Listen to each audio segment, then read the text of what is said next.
Olá, tudo bem? Bem-vindo ao canal Viver de Renda. Se inscreva no canal, deixe seu like e compartilhe com os amigos. Nos acompanhe também no Instagram Viver de Renda Canal. Muito bem, vamos retomar a nossa análise com relação ao resultado do segundo trimestre da Oi. Algumas pessoas me perguntam, então, você gostou do resultado da Oi? Sim. Alguma novidade, alguma coisa fora do script? Absolutamente não. Tudo em linha com o esperado. Não sei o que as pessoas esperavam diferente disso, mas eu acredito que o relatório, a demonstração dos resultados veio em linha com as nossas expectativas e julgo que o balanço foi positivo. Essa é a minha opinião. Eu penso diferente, ok, o mundo é assim, né? Cada um pensa de um jeito. Mas vamos lá. Retomando a nossa análise do vídeo anterior. O Rodrigo Abreu fez uma apresentação e fez alguns destaques. Vamos pegar aqui esses destaques, vamos recapitular o que já falamos até aqui. O balanço do segundo TRI trouxe o fechamento das vendas da Oi Imóvel e da Vital. Né? Não ingressou ainda neste balanço todo o aporte de capital proveniente dessas vendas. Ainda há saldos remanescentes que vão aparecer nos balanços futuros, nos resultados dos próximos trimestres. Mas ele já traz o fechamento dessas duas operações, da venda da Oi Imóvel e da Vital, entendendo que esse balanço ele se refere ao período de abril, maio e junho, ok? O primeiro TRI, o balanço foi impactado pela redução da taxa cambial, né, do câmbio.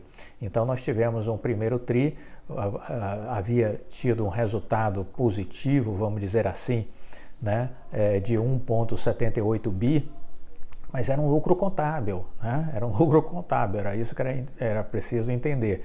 E além disso, tinha ali um forte impacto da variação cambial. O câmbio estava favorável à Oi naquele primeiro trimestre. No segundo trimestre, esse câmbio já estava desfavorável, porque o dólar houve uma variação em relação ao primeiro trimestre, né? Uma variação para cima do dólar, né?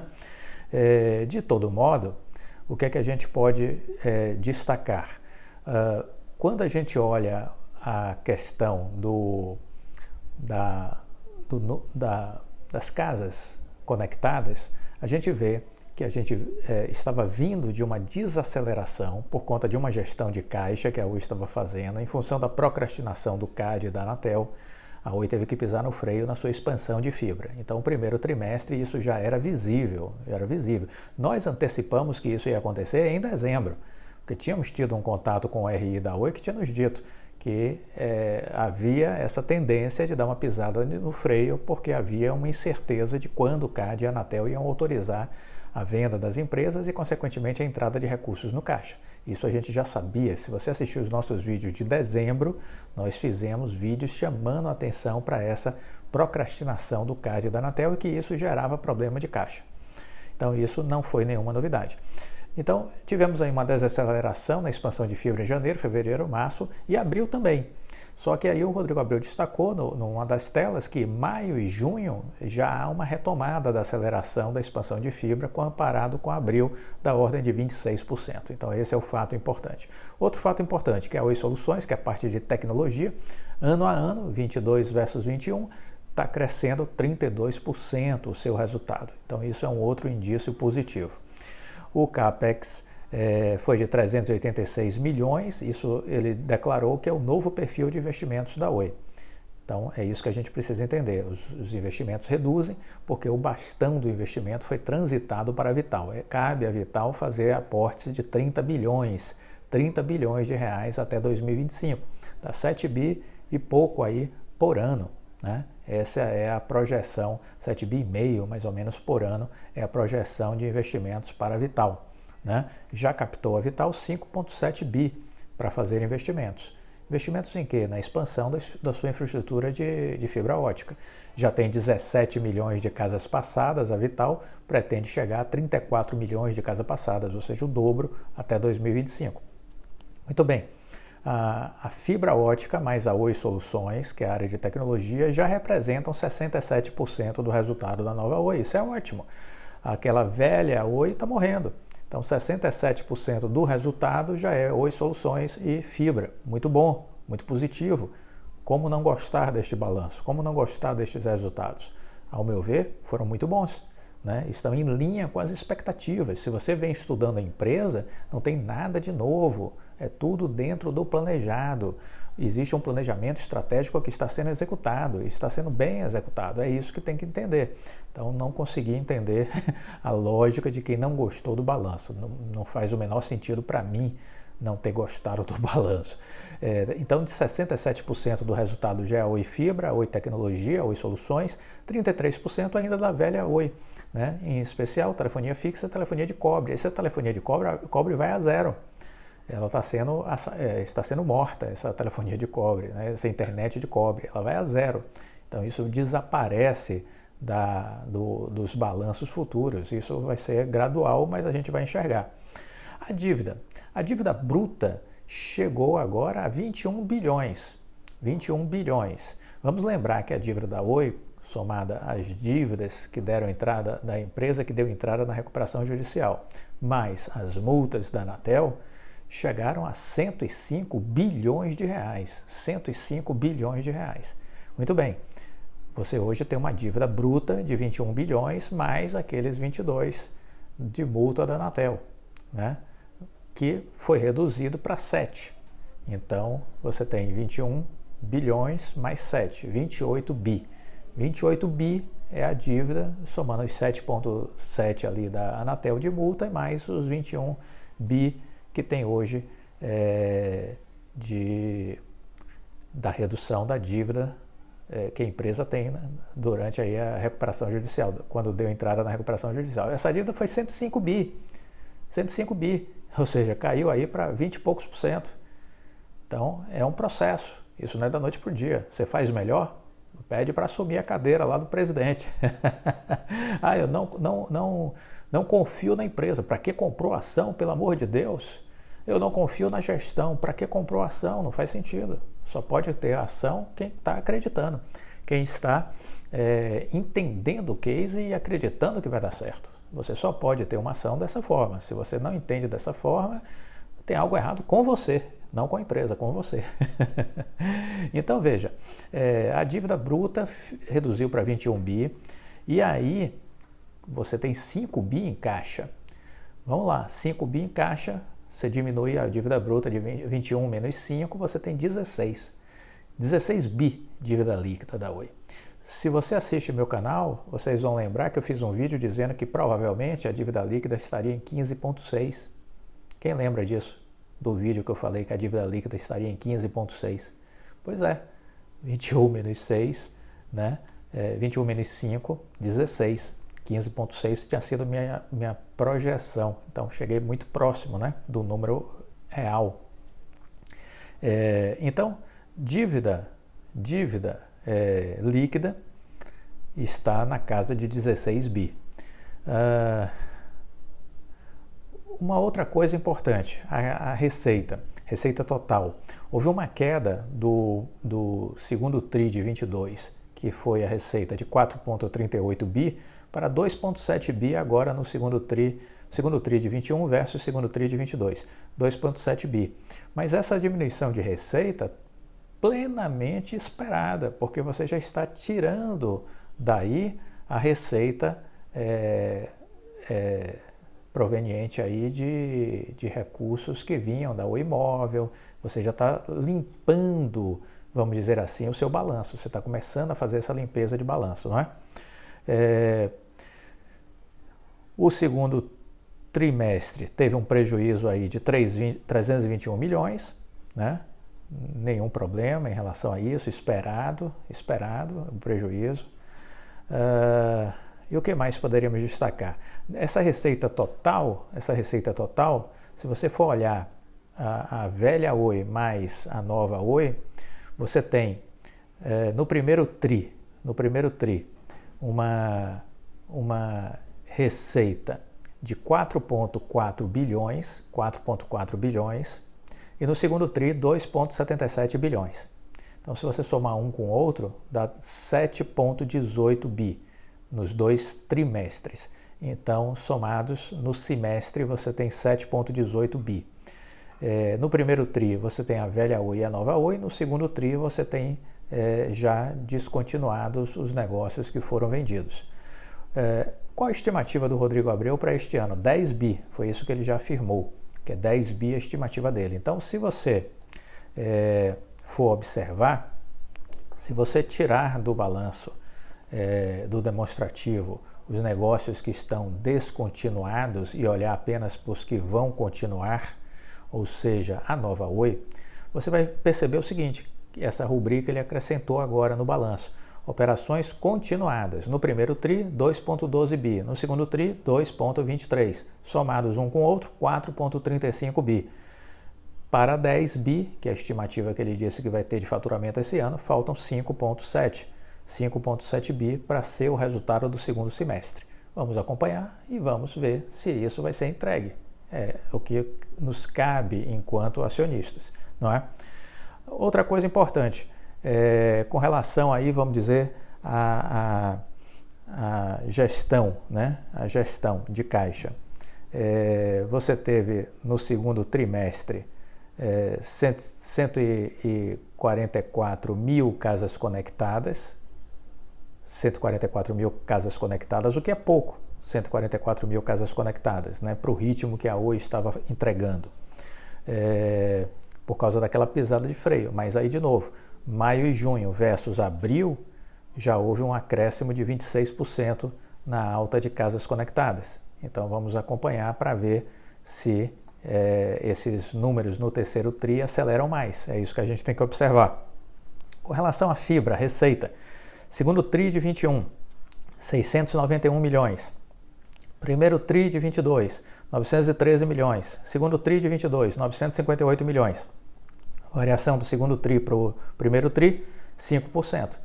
Saiu de 913 milhões para 958 milhões. Comparado com o segundo TRI de 21, que eram 691 milhões versus o segundo TRI de 22, 958 milhões, uma alta de quase 40%.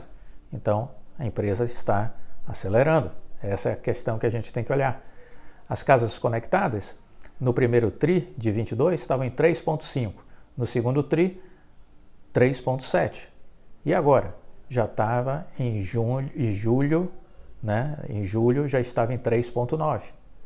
É esse o número que a gente tem hoje trabalhado, 3,9 em julho, né? O Rodrigo Abreu ele destacou que a empresa está focando mais no cliente que consome a partir de 400 Mbps. Por quê? Porque o ticket médio é maior. Então, no cliente que consome velocidade acima de 400 Mbps.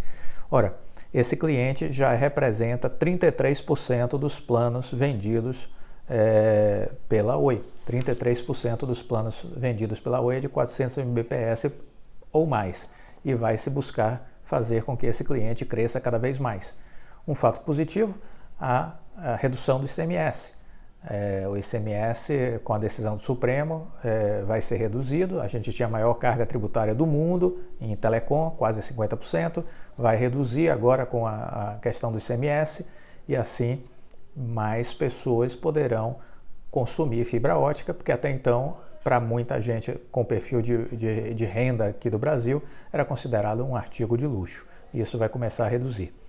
Ainda assim, o Rodrigo Abreu destacou as novas entradas de recursos provenientes de inovações. E aí ele destacou a Fibra X, que é o FTTR, o Fiber to the Room, que tem aí um alvo muito bem direcionado, que são as classes A e B aqui no Brasil. Estamos falando de 32 milhões de pessoas, né? Então isso aí é nova agregação de valor a partir do momento que as pessoas adquirirem o Fibra X da Oi, né? Um número importante para a gente ter em mente, né? 91% em junho dos clientes dos produtos e dos serviços Oi, da Oi Fibra, 91% se declararam satisfeitos. Esse é um ótimo indicador com relação à nova empresa, a nova Oi, porque a antiga empresa era uma das recordistas de reclamações, né? Então essa nova empresa não tem nada a ver com aquela outra, isso é muito bom, né? A receita da Oi Soluções saiu do primeiro TRI de 620 milhões para 686 milhões no segundo TRI, um crescimento de 10,5%. mas quando você faz um recorte e olha a receita só de tecnologia, ela cresceu 17%. Ela saiu de 106 milhões no primeiro TRI e foi para 124 milhões no segundo TRI, certo? E aí tem mais algumas vendas que ele destacou, que são vendas adicionais, novas vendas, que vão significar aí ingresso de caixa para a Oi, né? Então tem as vendas das torres e dos sites de 1,7 bi, a Highline é a ofertante, vamos dizer assim, primária, né? por esse negócio. Esse 1,7 bi vai ter o leilão agora dia 22 de agosto, e tem a operação com a Sky, que foi aí na casa aí dos 780 milhões. Né? Então são recursos que devem entrar no decorrer aí dos próximos meses. Não é? Do ponto de vista de receita, ele entende que a melhoria, isso é o CEO que está dizendo, o Rodrigo Abreu, do ponto de vista de receita geral, a melhoria dessa receita depende também de uma melhoria das condições macroeconômicas do Brasil. Vamos entender que o primeiro semestre foi bem marcado por inflação de um lado e por alta de juros. Inflação e alta de juros. Isso marcou aí, vamos dizer assim, o primeiro semestre. O segundo semestre, o que é que a gente espera? Uma redução da pressão inflacionária, né? E a Selic parando de subir. Essa é a nossa expectativa, para que no ano que vem essa Selic, talvez já a partir de março, comece a reduzir. Essa é uma expectativa com que eu trabalho, né? Com base nos meus estudos. Então vamos acompanhar. Há um recurso ainda a receber, me perguntaram, há ainda um recurso para receber do BTG com relação à venda da Vital? Sim, existem aí 3,7 bilhões. Esse pagamento, ele é feito, esses 3,7 bi, ele vai ser feito para a Oi e a Oi transita esse recurso para a Vital. Para quê? Para honrar os compromissos que tem com a Globenet, que foi incorporada 100% dentro da Vital. Ora, se eu vou pagar 3,7 bi a Vital, vou botar esse dinheiro lá na Vital para honrar um compromisso que eu tenho com a Globenet, e hoje eu tenho 37%, 38% da Vital, que essa é a realidade hoje da participação societária, pelo menos até julho, quando terá aí talvez um segundo ajuste. Então, se eu tenho esse percentual, significa como se eu estivesse tendo um desconto de 37% a 38% sobre o valor que eu vou colocar na Globenet para honrar os meus compromissos. Perceberam essa engenharia financeira? Espero que sim, porque não é muito difícil de entender, né? Então, se eu estou pagando a um contrato da Globenet e essa Globenet hoje me pertence, eu estou pagando a mim mesmo uma parte na proporção do meu capital social, entenderam, né? Muito bom, vamos em frente. A Vital vai crescendo e o Rodrigo Abreu colocou isso de forma muito clara. Ele disse, olha, a Vital é vital para o nosso sucesso, disse o Rodrigo Abreu. A Vital é vital para o nosso sucesso, por isso tem esse nome. Porque ela é vital para o sucesso da Oi. Então, quanto mais cresce essa Vital, melhor para a Oi. Já vamos falar um pouquinho mais sobre Vital. Tem 17 milhões de casas passadas, 34 milhões é a meta para 2025. O que é importante salientar é que existe aí uma expectativa de que se faça o IPO entre 2023 e 2025, essa é a expectativa para o IPO. Inicialmente estava projetado para 25, hoje já começa a ficar talvez mais possível uma antecipação desse IPO. Estaríamos aí falando de dar entrada em 2023 para fazer o IPO no segundo semestre de 2023 ou no primeiro semestre de 2024. Então essa já é uma possibilidade que começa a ganhar mais corpo, Aí me permitam fazer um parêntese com relação ao balanço para comentar isso aqui, ó. A Vital ela já está se estruturando para fazer a sua inscrição na Comissão de Valores Mobiliários e ela vai passar a divulgar os seus balanços, ok? O Rodrigo Abreu ele comentou que a Vital vai pedir a inscrição da empresa na categoria B, a Comissão de Valores Mobiliários. Isso implica divulgação periódica dos seus resultados. A operadora de rede neutra terminou junho com 16,8 milhões de casas passadas com fibra. Vou arredondar 17 milhões, eu estou trabalhando com esse número cheio. A Vital é a empresa de infraestrutura de rede neutra controlada pelo BTG Pactual e pela Oi, né? Pelo BTG e pela Oi. Ela está dando entrada, vai dar entrada ao pedido de registro à Comissão de Valores Mobiliários na categoria B. Isso significa que a empresa continuará com capital fechado, com os atuais sócios, mas terá uma obrigação de divulgar periodicamente seus balanços financeiros. O que significa isso, Clóvis? Ao meu ver, é uma preparação para a abertura de capital. É uma preparação para a abertura de capital. Rodrigo Abreu informou isso na apresentação no dia 12. E essa estratégia ele comunicou no dia 12. Segundo ele, há uma articulação e há um interesse de investidores e potenciais clientes que essa transparência aconteça mediante a inscrição na CVM, o que vai proporcionar uma melhor, vamos dizer assim, percepção a respeito do valor da Vital. Rodrigo Abreu explicou que essa é uma etapa importante para a empresa que foi construída a partir dos 400 mil quilômetros de fibra ótica de infraestrutura da Oi, né? A Vital nasceu dentro da Oi, 100% Oi, e só depois da autorização do CAD e da Anatel que ela foi efetivamente, vamos dizer assim, repartida. Uma parte do capital social foi para o BTG e a outra parte ficou com a Oi. A Vital já tem praticamente 17 milhões de casas passadas, que são as casas aptas a receber os planos de fibra. Esse número equivale a 18% das residências e estabelecimentos comerciais de pequenas, médias empresas, pessoas físicas e jurídicas, né? Então, 18%.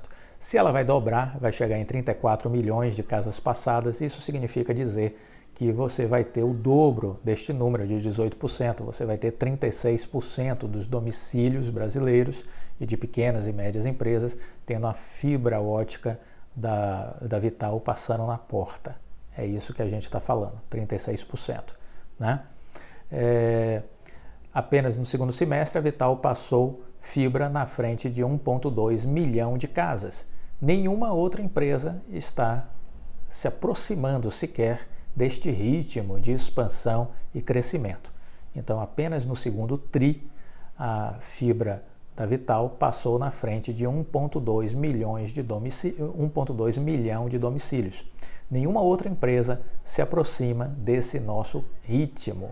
Declaração do Rodrigo Abreu. No período, a operadora de rede neutra chegou a 14 novas cidades, assinou 17 novos contratos com provedores que vão utilizar a rede e lançou um portal para facilitar a integração dos sistemas com os provedores regionais atendidos. Rodrigo Abreu ressaltou ainda que a participação da Oi é relevante na Vital, pois ela tende a gerar valor e garantir no médio e longo prazo toda a estratégia de sustentabilidade da empresa. Lembrou que novas parcelas de dinheiro pela aquisição ainda vão entrar e esses recursos serão utilizados para fazer a quitação da dívida da Oi com a Globinet, que está sendo incorporada 100% pela Vital. Então, é uma engenharia, muita gente não entende essa engenharia financeira, e paciência, né? Investimento é estudo, a gente não pode mudar, vamos dizer assim, o ritmo das pessoas. As pessoas têm que aprender a estudar e têm que fazer a sua parte, né? A coisa não vai funcionar se você abrir mão dos estudos, Muito bem, ainda sobre o balanço, voltando a ele, eu quero dizer o seguinte, se nós olharmos, deixa-me voltar aqui, se nós olharmos a questão do caixa, o que é que a gente vai ver? Houve uma redução de 37% da dívida comparada ao primeiro trimestre. Então, a dívida comparada ao primeiro TRI foi reduzida em 37%. A dívida bruta está em 21 bi, a dívida líquida está em 16 bi, por conta do caixa de 5 bi. E essa dívida bruta, 6,4 bi é em moeda nacional e 14,7 bi é em moeda estrangeira. Então, 6 bi moeda nacional, 14,7 bi moeda estrangeira, dólar e euro. Ou seja, variações cambiais fazem essa dívida subir ou descer. O que esperar dessa dívida quando vier o demonstrativo do terceiro trimestre, que vai estar falando exatamente de quê? Estará falando de agosto, né? de julho, agosto e setembro. Julho, agosto e setembro. Estamos em 13 de agosto e o que é que a gente vê com relação ao câmbio? A gente vê um câmbio menos apreciado em relação ao real. A gente vê o dólar e vê o euro mais barato em relação ao real. Isso vai ter impacto na dívida da Oi? Sim, isso vai fazer a dívida da Oi em moeda estrangeira diminuir. Então veja que existe essa dinâmica na dívida da Oi. Quando o dólar cai, o euro cai, a dívida da Oi cai. Se o dólar e o euro sobe, a dívida da Oi sobe. Se desce, desce também.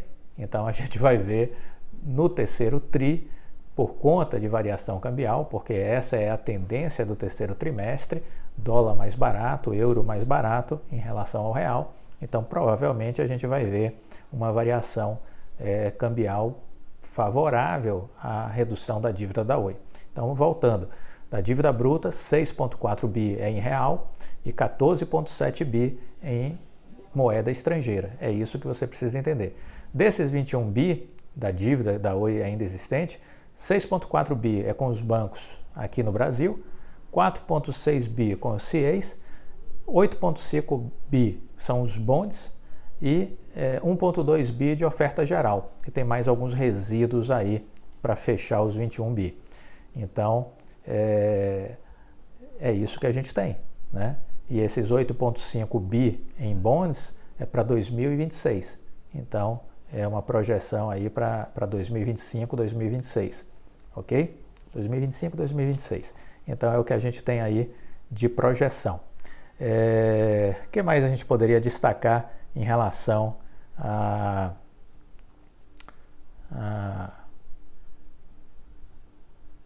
Deixe-me ver, tem alguns slides que eu gostaria aqui de pontuar para vocês. Deixe-me ver aqui. Nós temos alguns números também interessantes para a nossa reflexão. Vamos lá. Quando você olha a questão do CAPEX da empresa, você vê também uma redução. Quando você olha o segundo TRI de 21, né? E quando você vê a situação para o segundo TRI de 22, há uma redução. A companhia ela apresenta um aumento na linha de investimentos, né? No segundo TRI, ela registrou um aumento de investimentos na comparação com o primeiro TRI. Essas variações foram impulsionadas principalmente pelos investimentos na plataforma da Oi Soluções, que tem ampliado o desenvolvimento de produtos e soluções para os clientes. A empresa seguiu realizando investimentos de infraestrutura de fibra na modalidade de acordo Locked Box desde o início do ano. Investimento esse parcialmente compensado pela AFAC, que foi a antecipação para futuro aumento de capital e que passam a não mais ser realizados diretamente pela empresa a partir do closing da operação com a Vital. A linha de investimentos ainda foi impactada pela venda da operação móvel. O CAPEX consolidado da companhia, excluindo o CAPEX realizado pela Vital, totalizou 388 milhões, sendo as operações brasileiras responsáveis por um investimento de 386 milhões, enquanto as operações internacionais responderam por 2 milhões. Os investimentos na parte aí da ClientCo totalizaram 153 milhões no segundo TRI. O foco desses investimentos foi atrelado à qualidade do serviço para aprimoramento de experiência do cliente, que passou a se tornar um diferencial competitivo para a empresa. Os investimentos nas operações da Oi Soluções somaram 168 milhões no trimestre. O foco desses investimentos foi relacionado à evolução do portfólio, para a comercialização de serviços de valor adicionado, aumentando a exposição da nossa base às soluções digitais, como cloud, segurança digital, IoT, Big Data, etc. E para a implantação de projetos customizados para clientes corporativos. A Oi hoje tem uma base de clientes corporativos de 45 mil clientes, grandes empresas, médias empresas, nacionais, internacionais, públicas e privadas. Os investimentos na rede legada foram de 58 milhões no trimestre. Os investimentos nesse segmento foram destinados à otimização da rede existente, em conformidade com as atuais regras regulatórias e ao adensamento de redes já instaladas, por meio de oferta de produtos e serviços para os nossos clientes, permitindo o ganho de escalas e eficiência. Além disso, a dinâmica dessa linha é impactada pelo investimento em reposição de infraestrutura decorrente aí a furtos e roubos de cabo de cobre, né? E por isso essa substituição. O cobre tende a desaparecer, porque é um produto hoje que serve muito aos ladrões, que roubam esses cabos, esses fios de cobre, e vai haver essa mudança, vamos dizer assim, né, para a parte aí de fibra ótica, né? Olhando os resultados financeiros, o que é importante destacar? O resultado financeiro líquido consolidado totalizou 3,139 milhões no trimestre, em comparação com a receita de 1,87 milhões no primeiro TRI e de 1,200 no mesmo período do ano anterior. Tanto no trimestre quanto ano a ano, o aumento de despesa financeira é explicado principalmente pelo impacto negativo da depreciação cambial do segundo TRI, já falamos isso aqui, comparativamente a uma valorização do real no primeiro TRI, já destacamos isso aqui também. No trimestre, o item resultado cambial líquido registrou despesas financeiras devido à desvalorização do real versus o dólar da ordem de 10,56%, em comparação a valorizações de 15% no primeiro TRI e de 12% no segundo TRI. O item amortização do ajuste a valor justo também foi impactado pela manutenção do dólar em patamares depreciados no trimestre e no ano. Já no item outras receitas / despesas financeiras, as despesas apresentadas são reflexos de maiores atualizações monetárias sobre contingências, somado ao impacto negativo da variação cambial sobre os passivos onerosos, compensado parcialmente pelas receitas do ajuste a valor presente do novo acordo de dívida tributária com a Anatel. Então, temos ajustes, e esses ajustes nessas questões aí dos resultados financeiros sofreram também variações por conta das questões aí cambiais. No segundo TRI, o resultado operacional da companhia antes do resultado financeiro dos tributos foi de 7,540 milhões, comparado ao resultado de 273 milhões no primeiro TRI de 22 e ao resultado de 256 milhões no segundo TRI de 21. Esse resultado positivo ocorreu principalmente em função dos ganhos com as vendas no negócio de mobilidade e também da Vital. No trimestre, a companhia registrou o resultado financeiro líquido negativo de 3,139 milhões e uma despesa de imposto de renda e contribuição social no valor de 4,722 bilhões. Como resultado, a companhia registrou um prejuízo líquido consolidado de 321 milhões no período. Por que é importante entender que a empresa vem acumulando prejuízos e qual a importância desses prejuízos acumulados? Esses prejuízos acumulados, em dado momento, eles serão utilizados para compensação tributária, né? Vamos lembrar que em 2021, numa conversa com o RI da Oi, eles nos colocaram, em 2021, por volta de setembro, se vocês não estiverem, se a memória não estiver me traindo, por volta de setembro eles me deram essa informação de que estimavam, pelo menos naquela época, 14 bilhões de reais como crédito tributário para compensação em função desses sucessivos prejuízos acumulados pela Oi desde o início da recuperação judicial. Então, isso vai, em algum momento, ser convertido num benefício para a empresa, esses prejuízos acumulados. É uma questão de engenharia tributária que a empresa deve estar fazendo mais à frente, né? O RI da empresa, que agora tem um novo diretor que assumiu, já eu vou falar sobre isso, de repente seria interessante ele se manifestar sobre esse assunto, sobre o planejamento tributário e o uso desses prejuízos correntes e recorrentes da Oi ao longo do período da recuperação judicial e até dando uma perspectiva de atualização se continua essa estimativa de 14 bi, se isso foi ajustado, como é que anda isso, né? Uma outra coisa importante é que quando a gente olha também essa questão de dívida e de pagamentos, tem mais uma informação aqui que eu acho que é interessante, é que você tem até o segundo trimestre de 2022 15 bilhões de valores pagos às dívidas, 15 bilhões. E aí se destaca o BNDES, o Bond de 2026, o empréstimo ponte da Oi Imóvel, debêntures conversíveis da Vital, 15 bilhões foram pagos aí nessa passagem, né, do primeiro tri para o segundo tri. Esses são os valores pagos de dívidas, não é? Com relação à arbitragem, o Rodrigo Abreu deu um destaque a este assunto, né, da arbitragem. Inclusive ele fez uma espécie de linha do tempo e ele destacou que este assunto é estratégico na agenda dele. Migração e arbitragem são faces de uma mesma moeda. Então ele disse, olha, a arbitragem deve compensar a Oi pelo desequilíbrio econômico durante mais de 20 anos de concessão. Esse é o pleito da arbitragem. A Anatel queria limitar a 5 anos, mas a Oi está pedindo uma revisão de 20 anos.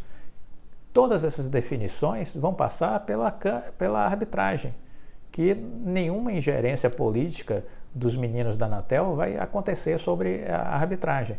É uma estrutura isenta, sem nenhuma possibilidade de influência política, entendeu? Então, no escopo do processo de arbitragem com a Anatel, em 2022 estão tramitando aí as principais reivindicações, análises, há um cálculo parcial em relação ao que a Oi espera receber, é um cálculo, não é definitivo, é um cálculo parcial. A Oi tem uma expectativa de receber 16 bilhões, parcialmente falando, viu? Parcialmente falando, 16 bilhões. Essa é uma reivindicação parcial. Ela quer se ver ressarcida nos 20 anos de desequilíbrio do contrato de concessão. Agora, nesse período de julho e agosto, é o início do período, né? Foi o início do período dos argumentos e análise de contexto da arbitragem, consultas. Ainda em agosto, a gente tem aí conclusões do Tribunal de Contas da União, envio do processo para o Conselho Diretor. Depois, ainda em agosto, setembro, outubro, a gente tem aí o processo tramitando para o Conselho aprovar a metodologia e os valores econômicos. E aí a gente entra para 23, porque esse processo da arbitragem deve levar mais 18 a 24 meses. Então estamos considerando aí que ele pode estar se encerrando entre final de 2023 e início de 2024, entre final de 2023 e início de 2024. A Anatel apresentou um valor dizendo que para a Oi fazer a migração da concessão para a autorização, tem que pagar a Anatel 12 bilhões de reais. A Oi já entrou com um processo de contestação desse valor, ela não aceita esse valor, ela acha que está equivocado esse cálculo da Anatel de 12 bi. Por outro lado, a Anatel também não concorda com o pleito que a Oi está fazendo lá na arbitragem. Então, isso é algo que ainda se arrasta, mas que a gente entende que isso é estratégico para um encontro de contas.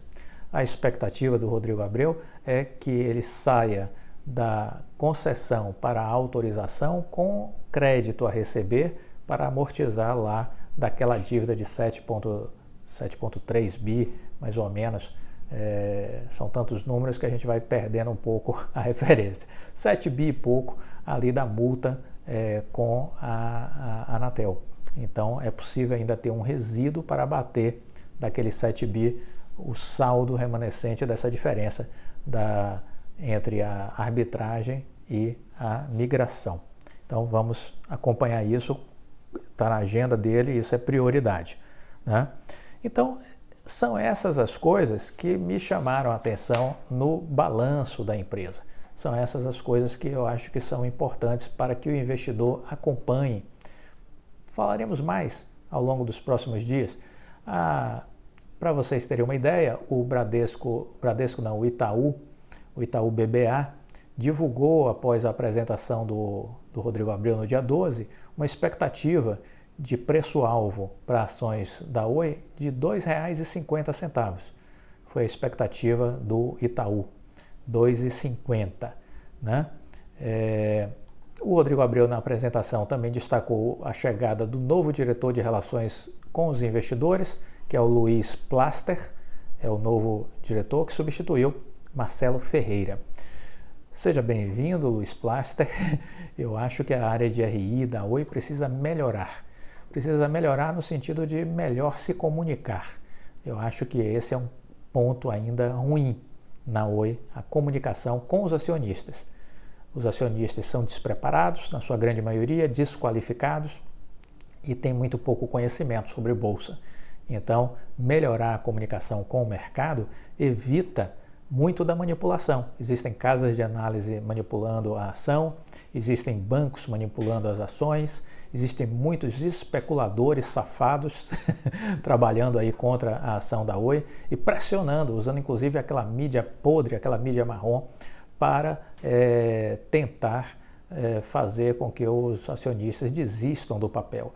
Então, existe uma quadrilha organizada trabalhando contra a Oi e como combater isso? A Oi precisa ajudar. E aí, para a Oi ajudar, ela precisa melhor qualificar a comunicação com o acionista. Precisa vir com certa regularidade a público para dar explicações, para dar orientações, para atender os acionistas que precisam ter e-mails, contatos respondidos. Muitas vezes eu vejo gente reclamando aqui no canal que não tem resposta do RI da Oi. Então, eu acho que o novo diretor de RI, o Luiz Plaster, ele precisa focar nessa melhor comunicação. Ele é formado em administração de empresas pela FGV, tem pós-graduação na FGV e MBA executivo pelo Instituto Empresa de Madrid, na Espanha, tem mais de 20 anos de experiência no setor de telecom. Ele liderou o programa de RI da Telefônica Vivo por 12 anos. Trabalhou lá até julho de 2021 e esteve também por 8 anos nas áreas de estratégia, fusões e aquisições do Grupo Telefônica do Brasil e na Espanha. Ele recentemente esteve como diretor de RI na Fintech Unicórnio e Banks. Plaster possui experiência no relacionamento local e internacional com investidores e analistas, principalmente com os principais fundos globais de tecnologia e também de mídia e telecomunicações. Também muito contato e experiência com agências de rating. Então, ou seja, é uma pessoa que está afinada com esse novo momento da Oi, né, que é exatamente de buscar grandes investidores, grandes fundos globais de tecnologia, grandes fundos relacionados aí ao setor de infraestrutura, de mídia, né? Agências de classificação de risco. Me parece que ele tem o perfil para esse novo momento que a Oi está entrando, né? Pelo que a gente está raciocinando sobre os próximos anos da Oi. Durante a apresentação, o Rodrigo Abreu agradeceu os serviços do antigo diretor de RI, o Ferreira, Marcelo Ferreira, e a sua contribuição, destacando a sua importância nesse processo. Então, boa sorte ao Luiz Plaster e o que esperamos? Esperamos uma melhor comunicação do RI da Oi, em especial com a base de acionistas da empresa que anda sofrida. Anda sofrida por falta de preparo, por falta de conhecimento, de entendimento e, sobretudo, pela pressão exercida pelos bandidos de plantão que atuam na especulação contra o papel, casas de análise, bancos, corretoras, muita gente aí fazendo movimentações. Imagine, você botou 5 milhões de reais na sexta-feira, uma variação de 10%, 500 mil, num único dia você põe no bolso. Então tem muito pilantra graduado, pós-doutorado, atuando nas ações da Oi. Enquanto ela for barata, ela será território, a Disney, né? Território livre para o especulador, a Disney do especulador. É preciso mudar isso. E a Oi pode ajudar. A Oi pode ajudar a diminuir esse banditismo que está aí, né? Atacando o acionista da Oi. Então ela pode ajudar com a melhoria da qualificação das informações, dos conteúdos, diminuindo as dúvidas. Isso tudo diminui a volatilidade. Entendo eu que isso é positivo. Falta a empresa fazer. Eu acho que nisso a empresa está pecando, né? Bom, amanhã, segunda-feira, dia 15, é o último dia para inscrição no período aí de pré-lançamento do nosso treinamento, né, o Programa de Desenvolvimento de Liderança. Se você quer participar, amanhã é a última oportunidade para pegar as condições especiais deste pré-lançamento, né? Os inscritos na seleção de empresas terão R$ 700 se pagarem até amanhã. E o curso ele tem um valor de R$ 5.000, a primeira turma vai ter um valor de R$ 2.097, mas se você é inscrito na seleção de empresas e fizer sua inscrição até dia 15, pagará tão somente R$ 1.397 à vista. Se for parcelar no cartão, é possível também pegar este valor e parcelar no cartão, aí tem um acréscimo de taxas e de juros conforme a quantidade de parcelas que você for fazer. Mas é uma possibilidade para as pessoas que querem transformar suas carreiras profissionais, alçar voos mais altos, entender do mundo empresarial, conseguir construir uma carreira corporativa. Eu vou estar passando para vocês nesse treinamento a minha experiência, né, de 30 anos de consultor, prestando serviços aí para grandes organizações e todo o conhecimento que adquiri nesses últimos anos de minha vida profissional, né, em especial com grandes autoridades do mundo. Todo este conhecimento eu vou estar articulando e condensando neste treinamento que eu já fiz em company e agora vou fazer pela primeira vez na internet, trazendo essa experiência acumulada. Tenho certeza que isso vai ser útil para você. Se assim for, faça a sua inscrição, que para ser um bom investidor, você tem que também, em paralelo, construir uma carreira profissional de sucesso para ter mais dinheiro para investir. Esse é o segredo. Você tem que aprender a investir, mas você tem que ter dinheiro para investir. E para ter dinheiro para investir, você precisa construir uma sólida carreira profissional, que ano após ano possa lhe permitir você estar ganhando mais e investindo mais. Porque aí, no longo tempo, você vai ter a equação para conseguir a sua independência financeira. Gostou do vídeo? Deixa o like, compartilhe com os amigos, fique com Deus e até a próxima. Tchau!